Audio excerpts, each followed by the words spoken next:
CCA की और videos देखने के लिए सब्सक्राइब करें और बेल आइकॉन को दबाएं।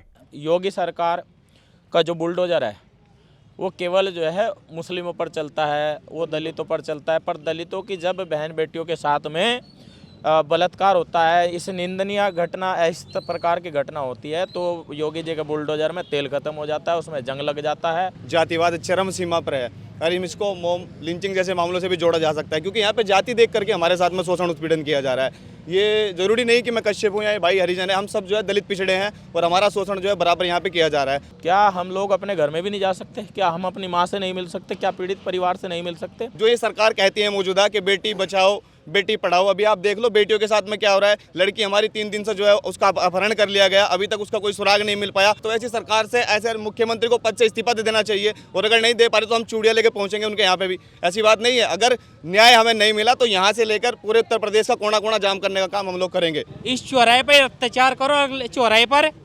इनकाउंटर होगा, ना तो उसका अभी तक इनकाउंटर हुआ। क्या आपने कभी देखा होगा अगर कभी कोई मुसलमान किसी एससी या किसी ओबीसी समाज की लड़की के साथ में घटना कर देता है तो अब तक वहाँ बजरंग दल, विश्व हिंदू परिषद और जितने भी हिंदू संगठन है सब पहुँच जाते हैं और बोलते हैं कि हमारी बहन के साथ में ऐसा ऐसा गंभीर अपराध हुआ है। आज वे लोग कहाँ हैं? उत्तर प्रदेश जिला मेरठ के कपसाड़ गांव में 8 जनवरी को एक दर्दनाक घटना सामने आई है। बताया जा रहा है कि गांव के दबंगों ने एक दलित लड़की का अपहरण कर लिया और उसी दौरान विरोध करने आई लड़की की मां को दबंगों ने धारदार हथियार से घायल कर दिया, जिसके बाद उपचार के दौरान उस महिला की मृत्यु हो गई। इसके बाद गांव में तनावपूर्ण माहौल बना हुआ है। 10 जनवरी को पीड़ित परिवार से मिलने पहुंच रहे अलग अलग संगठनों को प्रशासन द्वारा रोक लिया गया है। प्रशासन ने कपसाड़ गांव में जाने वाले सभी रास्तों पर रोक लगा दी है। हम लोग मेरठ ज़िले में हैं और आज यहाँ पर आज़ाद समाज पार्टी के राष्ट्रीय अध्यक्ष नगीना सांसद चंद्रशेखर जी यहाँ पर आंदोलन के लिए आने वाले थे। कार्यकर्ता यहाँ पर मौजूद है, बात करेंगे कि कहाँ से आ रहे हैं आप? हमारे जिला मुजफ्फरनगर ब्लॉकपुर का जी। तो भाई ये जो घटना हुई है इसको आप कैसे देख रहे हैं? प्रशासन किस तरह का रवैया अपना रहा अपना यहाँ? घटना इतनी दुखद है, बहुत ही ज़्यादा, जिसमें वो क्या होता है, जब योगी मोदी डरता है तो पुलिस को आगे करता है। वो हकीकत बात है। जो हमारे समाज के साथ में इतना बड़ा अत्याचार, इतना घिनौना काम हुआ है, तो वो बहुत ही निंदा है। तो यहाँ आप क्या कह रहे हैं? आपको रोक रहे, आगे जाने नहीं दे रहे? नहीं, देखो जाने के लिए हमें जरूर रास्ता कुछ, क्या हमें जंगल से जाना पड़ा, क्या हमें नहर में बढ़ कर भी जाना पड़ा, पर जागे तो जागे। और दूसरी बात, चंद्रशेखर भाई बयान लग रहे हमारे बड़े भाई, उनका भी थोड़ा इंतजार है। लगातार जो यहाँ पर भीड़ इकट्ठा हो रही है, ये पुलिस प्रशासन जो है ना, जितना हमें और बहन को न्याय दिलाने के लिए मेहनत नहीं कर पा रहा है पुलिस प्रशासन, कहीं ना कहीं जो न्याय दिलाने के लिए अगर वो आगे भी आ रहे हैं तो उनका रोकने का प्रयास पूरा का पूरा ये पुलिस प्रशासन कर रहा है। और इसमें योगी सरकार का जो बुलडोज़र है वो केवल जो है मुस्लिमों पर चलता है, वो दलितों पर चलता है। पर दलितों की जब बहन बेटियों के साथ में बलात्कार होता है, इस निंदनीय घटना, इस प्रकार की घटना होती है, तो योगी जी के बुलडोज़र में तेल खत्म हो जाता है, उसमें जंग लग जाता है। और ये योगी जी के साफ साफ जो है कहीं ना कहीं इनको अपनी जातिवाद ये दिखा रहे हैं, जातिवाद उनको तरीके से जो है देखने को मिल रहा है। और हम लोग भाई चंद्रशेखर आज़ाद जी के मैसेज का इंतज़ार है। पुलिस प्रशासन कह रहा है परमिशन, बताओ हमें अपने घर में जाने के लिए भी परमिशन लेनी पड़ेगी? क्या हम लोग अपने घर में भी नहीं जा सकते? क्या हम अपनी माँ से नहीं मिल सकते? क्या पीड़ित परिवार से नहीं मिल सकते? तो भाई चंद्रशेखर आज़ाद जी का आने का इंतज़ार है। हम लोग सब लोग चलेंगे, तैयार हैं सब लोग, और बहन को न्याय दिला करके रहेंगे। बिल्कुल सही। अगर देखा जाए तो बहुत सारी घटना भाई पूरे देश में होती आती रहती है दलित समाज के साथ, इस तरह की चीज़ें, तो न्याय मिलने में बहुत समय लग जाता है। ऐसा क्यों है? आपको क्या, इसको आप कैसे देखते हैं? देखो, कहीं ना कहीं इन लोगों को पता है कि आज जातिवाद जो है चरम सीमा पर है। अगर ये इनके मतलब जो है इनके कास्ट के साथ कुछ हो जाता है तो ये हल्ला तारते हैं, क्योंकि उसमें तुरंत एक्शन लेते हैं। और आज तुम्हें पता है जातिवाद और सामंतवाद जो है आज चरम सीमा पर है। हल्ला काटने वाले लोग हैं। जब दलित मुस्लिमों पर, SC ST OBC पर जब कोई उत्पीड़न होता है तो ये सरकार मौन रहती है। अब बहुजन समाज के लोगों को जागना पड़ेगा। यदि अगर इस तरह की घटना होगी, क्योंकि हम लोग संविधान को मानते हैं, भाई चंद्रशेखर आज़ाद जी ने कहा पहले बात फिर मुलाकात, और नहीं माने तो 2 लात। तो हम लोग जो है आर पार के लिए भी हम लोग तैयार हैं। अगर बहनों के साथ में इसी प्रकार से होगा तो हमने चेतावनी भी दे दी है, यदि अगर यहाँ 24C में हमारे लोगों को उत्पीड़न होगा तो बर्दाश्त नहीं किया जाएगा। ऐसा भारत का कोई कोना नहीं, ऐसा कोई गांव नहीं जहां पर एससी समाज के लोग ना रहते हों, जहां पर बहुजन समाज के लोग ना रहते हों, बाबा साहब अम्बेडकर को मानने वाले लोग ना रहते हों, संविधान को मानने वाले लोग ना रहते हों। हम लोग बहन को न्याय दिलाएंगे। और यहाँ पर तमाम आप जितने भी सैनिक हैं, आप इनसे मालूम कर सकते हैं इनके अंदर कितना जोश और जुनून है। क्या नाम भाई आपका? जी, मेरा नाम अजय कश्यप है, संस्थापक कश्यप एकता क्रांति मिशन। जी अजय जी, क्या लग रहा है, ऐसी घटना को कैसे देख रहे हैं आप? देखिए, इस तरह की घटना ये कोई पहली घटना तो नहीं है। हमारे देश प्रदेश में लगातार जो है जातिवाद चरम सीमा पर है, और इसको मोम लिंचिंग जैसे मामलों से भी जोड़ा जा सकता है, क्योंकि यहाँ पे जाति देख करके हमारे साथ में शोषण उत्पीड़न किया जा रहा है। ये जरूरी नहीं कि मैं कश्यप हूँ या ये भाई हरिजन है, हम सब जो है दलित पिछड़े हैं और हमारा शोषण जो है बराबर यहाँ पे किया जा रहा है। और ये जिस तरह का ये प्रकरण, जितनी निंदनीय घटना है, मैं ये कहता हूँ कि देश प्रदेश के प्रत्येक जो भाई युवा यहाँ पे खड़े हुए हैं, इनकी आंखें जितनी नम है, जो इनके दिल में जो ये दर्द लेकर के यहाँ खड़े, और प्रशासन इतनी मनमानी यहाँ पे कर रहा है कि समाज के अपने घरों में भी जाने के लिए हमें जो है परमिशन की जरूरत पड़ रही है। कहने के परमिशन दिखाओ अपने घर जाने के लिए, पीड़ित परिवार से मिलने के लिए। ये कहाँ का ये जंगल राज नहीं है तो ये क्या है जो ये सरकार कहती है मौजूदा कि बेटी बचाओ बेटी पढ़ाओ। अभी आप देख लो बेटियों के साथ में क्या हो रहा है। लड़की हमारी 3 दिन से जो है उसका अपहरण कर लिया गया, अभी तक उसका कोई सुराग नहीं मिल पाया। पुलिस नाकाम है, सरकार भी नाकाम है पूर्ण रूप से। और हमारे जो ये साथी क्रांतिकारी साथी अगर न्याय के लिए सड़कों पर उतरते हैं तो उन पर लाठीचार्ज कर रहे हैं, उनको रोकने का प्रयास कर रहे हैं, उनको घर तक पे पीड़ित परिवार से मिलने तक नहीं दिया जा रहा है। तो कहें का सबका साथ सबका विकास। तो ऐसी सरकार से ऐसे मुख्यमंत्री को पद से इस्तीफा दे देना चाहिए, और अगर नहीं दे पा रहे तो हम चूड़िया लेके पहुंचेंगे उनके यहाँ पे भी। ऐसी बात नहीं है, अगर न्याय हमें नहीं मिला तो यहाँ से लेकर पूरे उत्तर प्रदेश का कोना कोना जाम करने का काम हम लोग करेंगे। बिल्कुल करेंगे, 110% करेंगे। तो यहाँ सभी रास्ते क्या बंद कर रखे आप? अभी यहाँ क्षेत्र में पूरे रास्ते जो है पूर्ण रूप से बंद किए गए हैं। प्रशासन अपनी मनमानी कर रहा है, किसी को जाने की अनुमति नहीं दे रहा है। लेकिन हमारे जो समाज का ये मामला है, हम उसमें पहुंचेंगे ज़रूर। उसके लिए हमें किसी भी हद तक जाना पड़े, जंगलों से जाएं, नहर से जाएं, कहीं से भी जाएं, लेकिन जाएंगे ज़रूर। क्या नाम भाई? मेरा नाम अनुज कश्यप, मैं कश्यप एकता क्रांति मिशन से प्रदेश उपाध्यक्ष हूँ। भाई साहब, हम ये कहना चाहते हैं कि अगर ये अत्याचार हमारे समाज से या ऐसे समाज से कोई कर देता तो उसका अभी तक इनकाउंटर हो जाता, उसके घर पर अभी तक बुलडोजर चल जाता। ये राजपूत समाज, ठाकुर समाज का व्यक्ति है जिस पे योगी सरकार न तो बुलडोजर चला रही न इनकाउंटर कर रही। अभी तक अखिलेश यादव की सरकार में आजम खां की बहस खो गई थी और पुलिस प्रशासन ने उसे 24 घंटे में ढूंढ दिया था। और ये तो हमारी बहन है जो अभी तक भी बरामद नहीं हुई। हम योगी सरकार को साफ साफ कहना चाहते हैं, ये तो हत्यारे का इनकाउंटर हो, उसके घर पर बुलडोजर चलना चाहिए। यदि नहीं चला और उसका इनकाउंटर नहीं हुआ तो हम योगी सरकार को सहारनपुर में नहीं टिकने देंगे, काले झंडों से ऐसे कर देंगे। पूरी अपनी आने वाली पीढ़ी को भी कहेगा कि गरीबों की बहनों पर अत्याचार मत करना, चाहे किसी पर भी कर लेना।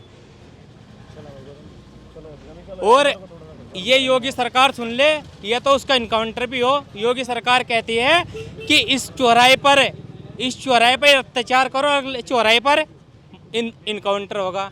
न तो उसका अभी तक इनकाउंटर हुआ, न उसके घर पर अभी तक बुलडोजर चला। हम योगी के लिए चूड़ियाँ भी लेकर आए हैं। यदि उसने मेरठ पुलिस प्रशासन या पूरे उत्तर प्रदेश की पुलिस प्रशासन ने हमारी बहन को बरामद नहीं किया और हत्यारे का इनकाउंटर नहीं हुआ, और उसमें उसके गांव के और भी व्यक्ति है जो उनकी सफाई झाड़ रहे हैं कि वो प्रेम प्रसंग का मामला था, ऐसा कुछ नहीं है। साफ साफ शब्दों में वीडियो में दिखाया जा रहा है। माता की हमारी जो गन्ना काटने की वजह थी उससे हत्या कर दी गई है। बहन को अभी तक भी गट्टे के बल पे वो उठा के लेके गए हैं, अभी तक भी वो बरामद नहीं हुई। यदि ऐसा नहीं होता तो हम आने वाले दिनों में 2027 में तो दूर की बात है, अभी कुछ दिनों की बात है, जब भी योगी सहारनपुर में आएंगे तो उसे काले झंडों से काले ही कर देंगे। ये तो पुलिस प्रशासन, हमारी बात सुनो ना, तो पुलिस प्रशासन हमको वहाँ जाने दे रहे, क्यों नहीं जाने दे रहे भाई? लेकिन हम भी इरादे से आए हैं, वहाँ जाएंगे तो जाएंगे, चाहे कैसे भी जाए हम। कुलदीप जी, आपको क्या लगता है, क्या प्रशासन भी एक जातिवाद रवैया अपना रहा है यहाँ, या जो सूबे की सरकार है वो भी एक तरह से किस तरह का रवैया यहाँ कर रही है इस घटना के बाद? देखिए, सबसे बड़ी बात तो है, मैं आपको बता दूं, देश के लगभग सभी बहुजनों को मेरा एक मैसेज भी है कि आपने कभी देखा होगा, अगर कभी कोई मुसलमान किसी एससी या किसी ओबीसी समाज की लड़की के साथ में घटना कर देता है तो अब तक वहाँ बजरंग दल, विश्व हिंदू परिषद और जितने भी हिंदू संगठन है सब पहुँच जाते हैं और बोलते हैं कि हमारी बहन के साथ में ऐसा गंभीर अपराध हुआ है। आज वे लोग कहाँ हैं?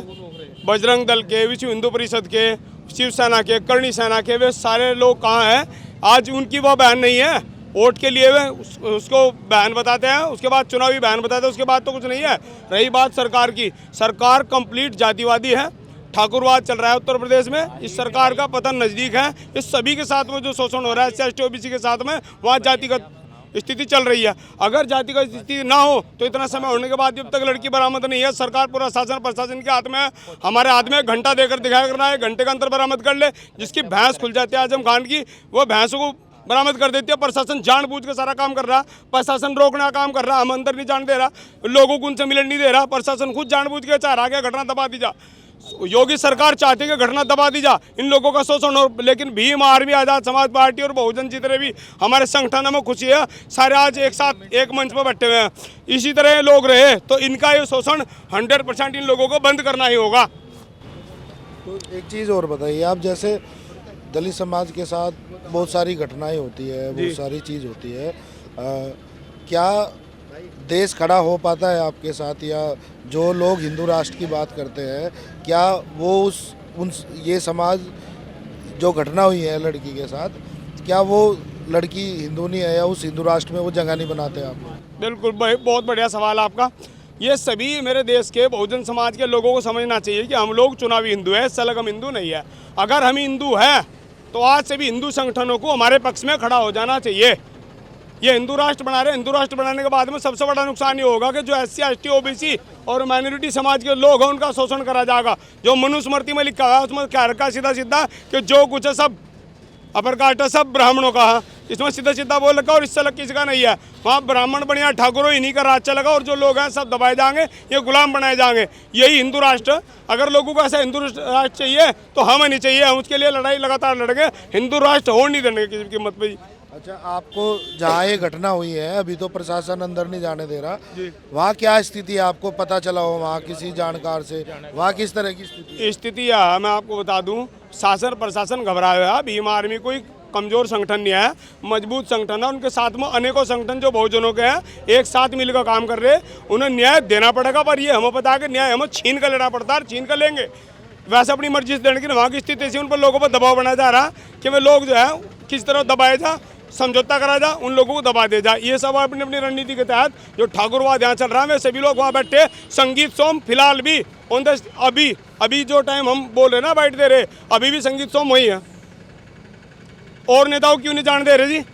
हम क्यों नहीं जाने दे रहे वहाँ पे? हम अपनी बात ना रख लो, उस अपने परिवार से ना मिलना। हमारी माँ बहन जिनके साथ जुल्म हुआ, हम उनसे बात ना कर दो। हमारे राष्ट्रीय अध्यक्ष जी आने लग रहे, इनकी हिम्मत से बाहर कर हम रोक लें। हम जो करना हम करेंगे, हम जाएंगे, संवैधानिक दायरे में काम करेंगे, पर अपना हक अधिकार लेकर जरूर रहेंगे। लड़कियों को न्याय इन्हें देना पड़ेगा। उसे फांसी की सजा की मामला होगा तो फांसी की सजा की मांग होगी। जिसने इतना बड़ा काम करा उसका एनकाउंटर करना और मतलब बुलडोजर चढ़ा दें 2 मिनट में ही। उसके आप क्यों नहीं करते? कोई मुसलमान होता सारे संगठन आ खड़े हो जाते। अब तो नहीं कोई भी आ रहा वहाँ से।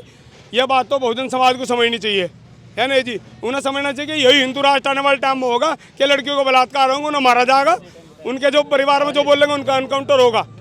ठीक है जी भाई, मेरी सभी बहुजन से यही अपील है कि सारे एकजुट हो जाओ। आज इस सरकार को उखाड़ने का टाइम है, इस तरह कोई समझौता नहीं है। देख लो प्रशासन को, प्रशासन क्या कर रहा है, रोक रहा, दबाने का काम कर रहा है। तो आपसे जैसे परिवार की बात हुई है, परिवार की क्या स्थिति है? अगर किसी तरह पता चला, परिवार के लोगों से अभी कोई बात नहीं हुई, वहाँ पे जाकर के पता लगेगा परिवार की क्या स्थिति है। बाकी जो अब आप देख रहे हैं वही मैं देख रहा हूँ, मीडिया के द्वारा ही सूचना मिल पा रही है, इससे अलावा कोई सूचना नहीं मिल पा रही। रही बात उस परिवार को कहीं ना कहीं यहाँ 24C का डर बना करके उस परिवार को दबाया जा रहा है, और इसलिए वहाँ पर जो है बाहर के लोगों को, हमारे बहुजन समाज के लोगों को नहीं जाने दिया जा रहा। अब कल भाई चंद्रशेखर आज़ाद जी की जो है किसी साथी ने वीडियो कॉल पर बात कराई, तो कल से ये प्रशासन के लोग मतलब जो काम करना चाहिए वो तो कर नहीं रहे, हमें रोकने पर लगे हुए। तो इसलिए हमें यहाँ पे ये लोग रोक रखा है, चारों तरफ से पूरा गांव सीज कर रखा है, बैरिकेडिंग कर रखी है। ये तमाम लोगों को यहाँ देख लो, ये देखो कितना जो है यहाँ पे ये सब जो है कहीं ना कहीं जाम लगाने का प्रयास कौन कर रहा? प्रशासन। ये प्रशासन के लोग ही तो इस व्यवस्था खराब करने का काम कर रहे हैं। अगर प्रशासन चाहे तो भाई सब जिसे जो जहाँ जाना जाओ, पर कहीं ना कहीं व्यवस्था खराब करने का काम कोई कर रहा है तो प्रशासन के लोग कर रहे हैं, यहाँ के SSP साहब कर रहे हैं। आपको लगता है आज इस लोकतंत्र में ये तानाशाही है? तानाशाही, खुलेआम तानाशाही है, देख लो आप, खुलेआम तानाशाही है। हम लोग सरधना विधानसभा क्षेत्र के कपसाड़ गांव के आसपास है हम लोग, जहां पर पुलिस प्रशासन द्वारा जो रोका गया है यहाँ लोगों को, बहुजन समाज के लोगों को, उनसे हम लोगों ने बातचीत की है और जानने की कोशिश की है कि क्या स्थिति इस क्षेत्र में अभी। जुड़े रहे शीशे से, उत्तर प्रदेश से खबरें आपको आती रहेगी। धन्यवाद। इस QR कोड पर स्कैन करें और CCA के दोस्त बने।